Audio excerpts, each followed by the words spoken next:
Buto mo alang sa pagbabago. Apan, unsay garantiya nga ang gibuto sa tao maogyod ang makalingkod sa pwesto. Ning baguhay lamang nabulabog ang Barangay Buhangin, Davao City, human nasayran nga dunay mga election paraphernalia ang nakatago sa usa ka panimalay sa Dumanlas, Buhangin, Davao City.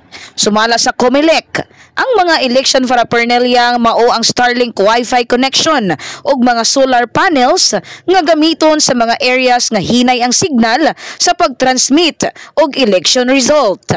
Human sa panghitabo, daghang nagduda nga basin dunay mahitabong pagpanikas sa Mayo 12. Og tungod sab sa maong panghitabo, daghang mga reports ang nadawat sa Brigada News FM Davao.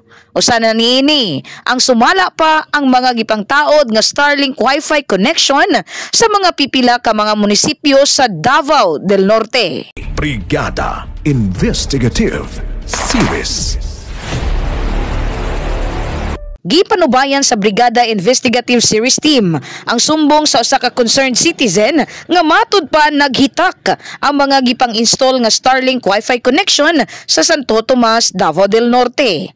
Unang gipangita sa team ang matud pa mga Starlink Wi-Fi devices. Ubay-ubay ang mga nakita sa BIS team nga mga Starlink devices sa atop sa mga panimalay sa Barangay Bubungon, Santo Tomas, Davao del Norte. Sa pagpanubay pa sa BIS team, ang maong mga Starlink devices gipangtaod sa pipila ka mga panimalay sa maong barangay nga libre.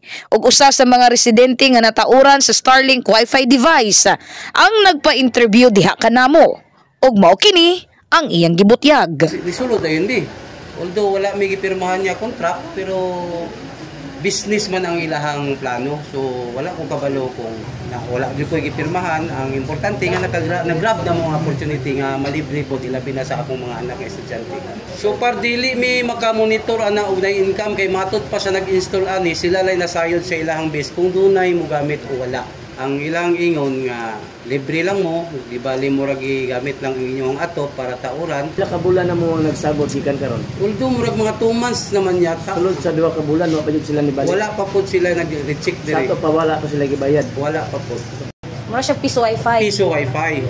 So Pero, nagtuo ko nga ingani lang ang dagang gihapon ng piso wifi. Wala ni butang sa kung una-una nga unsa pa kay kasagaran piso wifi bisag kinsa raman butang, di ba? Ingana gihapon ang nabutang sa kung una-una. Pero sa pagbutangan ng piso wifi sir, pamaagi sa nagbutangan ng mga piso wifi bindo diri sa inyo at kantong Starlink mora ba? Pareho ra bang sistema? Dili man ta makakita og porsyento. So wala mi nag-mention og percentage. Wa gyud may gisgutan. Wala gid may gisgutan bisaga may basta ang ingon nila libre mo og 5 ka unit and then kami bayad sa kuryente. Sabot sir, verbal lang, walay kasulatan. Actually verbal ang among kuan, walay mga kasunduan. Gisuwayan sab sa Brigada Investigative Series Team nga makakonek sa maong Starlink Wi-Fi.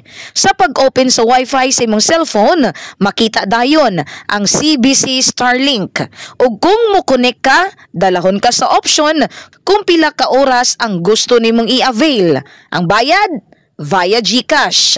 Ug makakonek na dayon ka.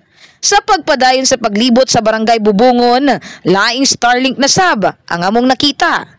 Kini dili sa usa ka panimalay, kundi sa usa ka simbahan.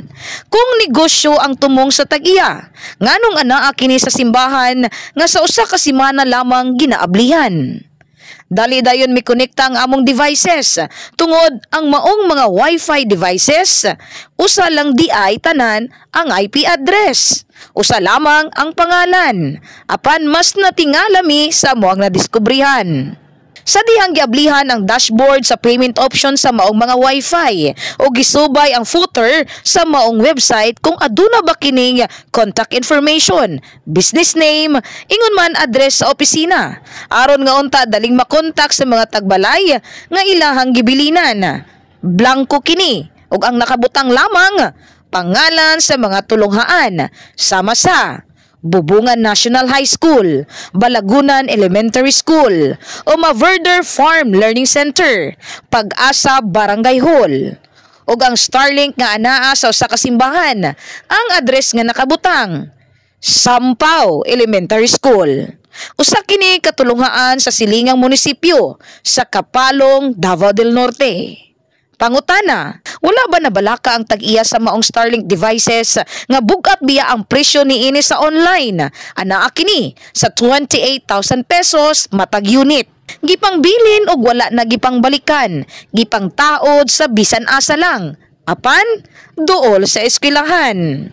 Sa ikaduhang hugna sa Brigada Investigative Series Starlink Wi-Fi Connection, duna kami nadiskubrihan. Usa ka nagpapili sa taas nga posisyon sa probinsya, allegedly ang nagpaluyo matud pa sa mga gipangtaod nga Starlink devices sa maong mga lugar. Og dili lang usa, dili lang duha, kundi dulan 70 ka mga Starlink devices ang gipang-install nga libre sa mga kabalayan. Di ba sobra ra kadaghan? Di ba katingalahan? Ug nganong sagad nagpalibot kini sa mga pampublikong eskwelahan? Ug nganong ang ubang address niini? Mga pampublikong tulunghaan. Kana ang inyong atangan. In the heart of changing lives, kini si Josel Mijos sa 93.1 Brigada News FM Davao, the Music and News Authority. Brigada Investigative Series.